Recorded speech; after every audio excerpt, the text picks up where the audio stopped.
ಕಂದಾಯ ಅಧಿಕಾರಿಗಳು ಇನ್ನು 4 ದಿನಗಳಲ್ಲಿ ಜಾಗವನ್ನು ಯಾರೇ ಪ್ರಭಾವಿಗಳು ಒತ್ತುವರಿ ಮಾಡಿದ್ದರು ಮತ್ತು ಖಾಲಿ ನಿವೇಶನಗಳು ಎಲ್ಲೆಲ್ಲಿ ಇದೆ ಎಂಬುದರ ನನಗೆ ಸಂಪೂರ್ಣ ಮಾಹಿತಿಯನ್ನು ನೀಡಬೇಕು ಎಂದು ಅಧಿಕಾರಿಗಳಿಗೆ ಶಾಸಕ ಎಚ್.ಕೆ. ಸುರೇಶ್ ಸೂಚನೆ ನೀಡಿದರು. ಪುರಸಭೆ ಅಧ್ಯಕ್ಷರ ಕಚೇರಿಯಲ್ಲಿ ಕರೆಯಲಾಗಿದ್ದ ಆಶ್ರಯ ನಿವೇಶನಗಳನ್ನು ಹಂಚುವ ಆಶ್ರಯ ಕಮಿಟಿ ಸಭೆಯಲ್ಲಿ ಅಧ್ಯಕ್ಷತೆ ವಹಿಸಿ ಮಾತನಾಡಿದ ಅವರು, ಪಟ್ಟಣದ ಹೃದಯ ಭಾಗದಲ್ಲಿರುವ ಜೂನಿಯರ್ ಕಾಲೇಜ್ ಹಿಂಭಾಗದಲ್ಲಿರುವಂತಹ ಸುಮಾರು 57 ಕುಟುಂಬಗಳಿಗೆ ರಾಯಪುರ ಬಳಿ ಇರುವ ಸರ್ವೆ ನಂಬರ್ 149ರಲ್ಲಿ 5 ಎಕರೆ ಜಾಗವನ್ನು ಈಗಾಗಲೇ ಗುರುತು ಮಾಡಿದ್ದು, ಆ ಜಾಗದಲ್ಲಿ ಮೊದಲ ಆದ್ಯತೆಯಾಗಿ ಕಾಲೇಜ್ ಮೈದಾನದಲ್ಲಿ ಇರುವ 57 ಗುಡಿಸಲು ನಿವಾಸಿಗಳನ್ನು ಕೂಡಲೇ ಸ್ಥಳಾಂತರಿಸಲು ಆದ್ಯತೆ ನೀಡಲಾಗಿದೆ. ಇದು ವಿಶ್ವಪ್ರಸಿದ್ಧಿ ಬೇಲೂರು ಪ್ರವಾಸಿ ತಾಣವಾಗಿದ್ದು, ಸ್ವಚ್ಛತೆಗೆ ಮೊದಲ ಆದ್ಯತೆ ನೀಡುವುದು ನಮ್ಮ ಮೊದಲ ಆದ್ಯತೆಯಾಗಿದ್ದು, ಹಾಗೂ ವಿದ್ಯಾರ್ಥಿಗಳಿಗೆ ಅನುಕೂಲ ಮಾಡುವ ದೃಷ್ಟಿಯಿಂದ ವಿದ್ಯಾರ್ಥಿಗಳಿಗೆ ವ್ಯಾಸಂಗ ಮಾಡಲು ತೊಂದರೆಯಾಗುತ್ತಿರುವುದರಿಂದ ಅಲ್ಲಿರುವ ಗುಡಿಸಲು ನಿವಾಸಿಗಳನ್ನು ತೆರವುಗೊಳಿಸುವ ಮೂಲಕ ಮೊದಲ ಆದ್ಯತೆ ನೀಡಲಾಗುತ್ತಿದೆ. ಅದಕ್ಕೂ ಮೊದಲು ಅಲ್ಲಿ ಮೂಲಭೂತ ಸೌಕರ್ಯಗಳು ಆಗಬೇಕಾಗಿರುವುದರಿಂದ ರಸ್ತೆ, ಚರಂಡಿ, ಯುಜಿಡಿ, ಕುಡಿಯುವ ನೀರು, ವಿದ್ಯುತ್ ವ್ಯವಸ್ಥೆ ಮಾಡಿರುವುದರಿಂದ ಅಲ್ಲಿ ಮೂಲಭೂತ ಸೌಕರ್ಯಗಳನ್ನು ಒದಗಿಸಿ ನಂತರ ಅವರಿಗೆ ನಿವೇಶನ ಹಂಚಿ ಅವರನ್ನು ಇಲ್ಲಿಂದ ಗೌರವಯುತವಾಗಿ ಸ್ಥಳಾಂತರಿಸಲು ತೀರ್ಮಾನಿಸಲಾಗಿದೆ. ಅದಕ್ಕಾಗಿ ರಾಜೀವ್ ಗಾಂಧಿ ಹಾಗೂ ವಾಜಪೇಯಿ ನಿಗಮದ ಆಶ್ರಯ ಸಮಿತಿ ಅಧಿಕಾರಿಗಳ ಜೊತೆ ಚರ್ಚಿಸಲಾಗಿದ್ದು, ಅದಕ್ಕಾಗಿ ಇಂದು ಅಧಿಕಾರಿಗಳ ಹಾಗೂ ಸಮಿತಿಯ ಸದಸ್ಯರ ಸಭೆ ಕರೆದು ಇಂದು ತೀರ್ಮಾನಿಸಲಾಗಿದೆ.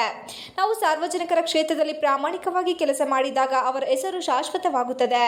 ನಗರದಲ್ಲಿ ನಿರ್ಗತಿಕ ಕುಟುಂಬಗಳು ಹಾಗೂ ಬಡವರ್ಗದವರು ಗುರುತಿಸಿ ನಿವೇಶನ ನೀಡುವ ಕೆಲಸ ಮಾಡಲಾಗುತ್ತಿದೆ ಎಂದರು. ಪುರಸಭೆ ಅಧ್ಯಕ್ಷ ಎ.ಆರ್. ಅಶೋಕ್ ಮಾತನಾಡಿ, ಬಂಟೇನಹಳ್ಳಿ ಹಾಗೂ ರಾಯಪುರ ಬಳಿ ವಸತಿ ನಿವೇಶನ ರಹಿತರಿಗೆ ಜಾಗ ಗುರುತಿಸಿದ್ದು, ಬಂಟೇನಹಳ್ಳಿ ಸರ್ವೆ ನಂಬರ್ 158ರಲ್ಲಿ 3 ಎಕರೆ 18 ಕುಂಟೆ ಜಾಗ ಸಂಪೂರ್ಣವಾಗಿ ಸಿದ್ಧವಿದ್ದು, ಅಲ್ಲಿ ಜಾಗದ ಮಾಲೀಕರು ನ್ಯಾಯಾಲಯದ ಮೊರೆ ಹೋಗಿರುವುದರಿಂದ ಇದು ತಾತ್ಕಾಲಿಕವಾಗಿ ತಡೆಯಾಗಿದ್ದು, ಈ ಜಾಗದ ಬಗ್ಗೆ ಸಾರ್ವಜನಿಕರ ಜನತಾ ನ್ಯಾಯಾಲಯದಲ್ಲಿ ಅರ್ಜಿಯನ್ನು ಸಲ್ಲಿಸಿ ಇತ್ಯರ್ಥಪಡಿಸಿದರೆ ಈ ಜಾಗವನ್ನು 1 ತಿಂಗಳೊಳಗಾಗಿ ನಿವೇಶನವನ್ನು ಹಂಚಬಹುದು ಎಂದು ಸಲಹೆ ನೀಡಿದ ಅವರ ಅದರಂತೆ ರಾಯಪುರ ಬಳಿ ಈಗಾಗಲೇ ನಿವೇಶನ ಗುರುತು ಮಾಡಿರುವ ಸ್ಥಳದಲ್ಲಿ ಮೊದಲ ಹಂತದಲ್ಲಿ ಗುಡಿಸಲು ನಿವಾಸಿಗಳಿಗೆ, ಪೌರ ಕಾರ್ಮಿಕರಿಗೆ ಹಾಗೂ ಪತ್ರಕರ್ತರಿಗೆ ಮತ್ತು ನೀರು ಸರಬರಾಜು ಮಾಡುವ ಬಡ ಕುಟುಂಬಗಳಿಗೆ ಮೊದಲ ಆದ್ಯತೆ ನೀಡುವಂತೆ ಮನವಿ ಮಾಡಿದರಲ್ಲದೆ, ಪ್ರತಿ ವಾರ್ಡ್ಗಳಲ್ಲಿ ನಿವೇಶನ ರಹಿತ ಬಡ ವರ್ಗದವರನ್ನು ಗುರುತಿಸಿ ಅವರಿಗೆ ನಿವೇಶನ ನೀಡಿದರೆ ಸುಮಾರು 25 ವರ್ಷದಿಂದ ಆಶ್ರಯ ಸಮಿತಿ ಸಭೆ ನಡೆಯದೆ ತೊಂದರೆಯಾಗಿರುವುದರಿಂದ ನಿಮ್ಮ ಅಧ್ಯಕ್ಷತೆಯಲ್ಲಿ ನೀಡಿದರೆ ಒಳ್ಳೆಯದು ಎಂದರು.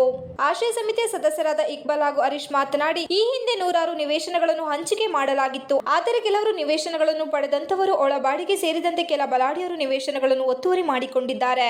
ಇನ್ನು ಸುಮಾರು 100ಕ್ಕೂ ಹೆಚ್ಚು ಖಾಲಿ ನಿವೇಶನಗಳು ಶಂಕರದೇವರಪೇಟೆ, ಹೊಸನಗರ, ಚನ್ನಕೇಶವ ನಗರ ಬಡಾವಣೆಯಲ್ಲಿ ಖಾಲಿ ಇದ್ದು, ಅವು ಯಾರ ಹೆಸರಲ್ಲಿ ಯಾವ ಸ್ಥಿತಿಯಲ್ಲಿದೆ ಎಂಬುದನ್ನು ಮೊದಲು ಪತ್ತೆ ಹಚ್ಚಿದರೆ ಅವುಗಳನ್ನು ಗುರುತು ಮಾಡಿದರೆ ಈ 57 ಜನರಿಗೆ ಮೊದಲ ಹಂತದಲ್ಲಿ 1 ವಾರದಲ್ಲಿ ಗುಡಿಸಲು ನಿವಾಸಿಗಳಿಗೆ ನಿವೇಶನ ಹಂಚಬಹುದು. ಇದರ ಜೊತೆ ನಗರವಾಸಿಗಳಿಗೆ ಕಡು ಬಡವರಿಗೆ ಗುರುತು ಮಾಡಿ ನಿವೇಶನ ಹಂಚುವಂತೆ ಮನವಿ ಮಾಡಿದರು.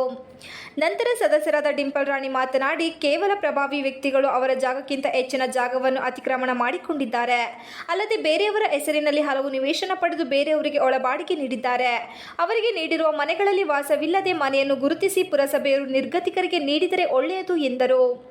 ಇದೇ ಸಂದರ್ಭದಲ್ಲಿ ಆಶ್ರಯ ಸಮಿತಿ ಸದಸ್ಯರಾದ ನಾಗರಾಜ್, ಮುಖ್ಯಾಧಿಕಾರಿ ಸುಜಯ್, ಕಂದಾಯ ಅಧಿಕಾರಿಗಳಾದ ಗೋಪಿ, ಪ್ರಶಾಂತ್, ಇಂಜಿನಿಯರ್ ಮೋಹನ್, ಆರೋಗ್ಯಾಧಿಕಾರಿ ಲೋಹಿತ್ ಇದ್ದರು. TV 46 Malenadu news, Belur. ಇಷ್ಟೆಲ್ಲ ಇದ್ರೂ ಸಹ ವಿದ್ಯಾರ್ಥಿಗಳಿಗೆ ವಿದ್ಯಾಭ್ಯಾಸನ ಸಕಾಲದಲ್ಲಿ ನಾವು ಕೊಟ್ಟಿಲ್ಲ, ಅಲ್ಲಿ ವಾತಾವರಣ ಉತ್ತಮವಾಗಿಲ್ಲ ಅಂದರೆ ಮಾಡಿದ್ದೆಲ್ಲರೂ ಸಹ ಶೂನ್ಯವಾಗುತ್ತೆ. ಹಾಗಾಗಿ ಇವತ್ತು ಬೇರೆ ಬೇರೆ ಅನೇಕ ಕಾರ್ಯಕ್ರಮಗಳಿದ್ದರೂ ಸಹ ಆಶ್ರಯ ಕಮಿಟಿನಂತೂ ಮೀಟಿಂಗ್ ಮಾಡಲೇಬೇಕು ಅಂತಕ್ಕಂಥ ಒಂದು ಸಂಕಲ್ಪವನ್ನು ಮಾಡಿದ್ರು. ದಯವಿಟ್ಟು ನಾನು ಎಲ್ಲ ಹೊಸ ಸದಸ್ಯರಿದ್ದಾರೆ, ನಮ್ಮ ಅಧ್ಯಕ್ಷರಿದ್ದಾರೆ, ನಮ್ಮೆಲ್ಲ ಅಧಿಕಾರಿಗಳಿದ್ದಾರೆ, ನಮ್ಮ ಆತ್ಮೀಯ ಪತ್ರಿಕಾ